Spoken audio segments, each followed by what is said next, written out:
আসসালামু আলাইকুম। আপনারা দেখছেন চৌধুরী এগ্রো বিডি। তো আজকে আমরা যে বিষয়ে আলোচনা করব, তো সে বিষয়টি হচ্ছে আমার এই যে বকনাটি দেখলেন, এই বকনাটি দেখতেছেন, এই বকনাটিকে আমরা গত 6 তারিখ এবং 7 তারিখে বীজ দেওয়া হয়ে গিয়েছে।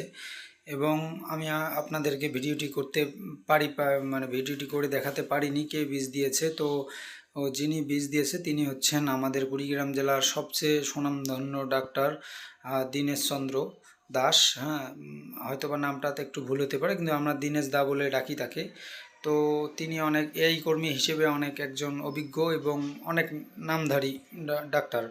তো তাকে ডাকা হয়েছিল আমার এই 3টি গাভী, মনে করেন ওই বকনাটি সহ এই 2টি গাভী, তো এই তিনজনেরই এই বিভিন্ন ধরনের প্রবলেমে ভুগতেছে। সবচেয়ে বড় প্রবলেম হচ্ছে এদের কনসেপ্ট রেট একবারে পড়ে গিয়েছে, মানে এরা কনসেপ্ট করতে চাচ্ছে না। তার কারণে তাকেই ডাকা হয়েছে আমার বাসায়, যে দাদা দেখেন আমার গাভীগুলো মোটামুটি কনসেপ্ট করতেছে না, তো আপনার ট্রিটমেন্ট লাগবে। এবং উনি এসেছে এবং মোটামুটি আমার প্রথম দিন যেহেতু বকনাটি হেঁটে এসেছিল, এই জন্য তাকে ডাকা হয়েছিল এবং তিনি এসেছে।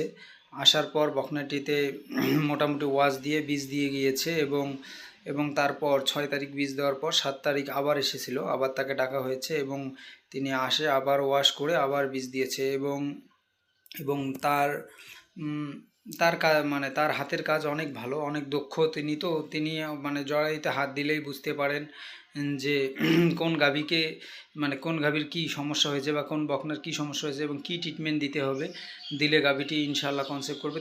তার অভিজ্ঞতা অনেক, মানে যেটা না বললেই নয়, তাই তিনি অনেক অভিজ্ঞতাশীল লোক। তার কারণে তাকে ডাকা হয়েছে এবং আমার এই বকনা এবং গাভীগুলো সবগুলোকে হিটে আনতে বা বীজ দিতে যে পরিমাণ তিনি টাকা ওষুধ সাজেস্ট করেছেন, যে মানে এই টাকার ওষুধ লাগবে এবং এগুলো তার শরীরে প্রয়োগ করতে হবে, ভিটামিন মিনারেল। তো এটা অনেক ব্যয়বহুল, কারণ গাভী যেহেতু দাম দিয়ে কিনেছি, ব্যয়বহুল দাম দিয়ে, তার চিকিৎসা অবশ্যই ব্যয়বহুল হবে। এবং আপনারা অনেকেই অনেকভাবে ইউটিউবে ভিডিও দেখেন যে এই ট্যাবলেটটি খাওয়ালে গাভী হিটে আসবে, ওই ট্যাবলেটটি খাওয়ালে হিটে আসবে। আসলে এটা সত্য আবার সত্যও না, কারণ হচ্ছে আপনার গাভীর কোনো সমস্যা নেই, তাহলে হয়তো বা হিটের ট্যাবলেট খাওয়ালেন হিটে আসলো, কিন্তু আপনার গাভীর ভিতরে সমস্যা আছে।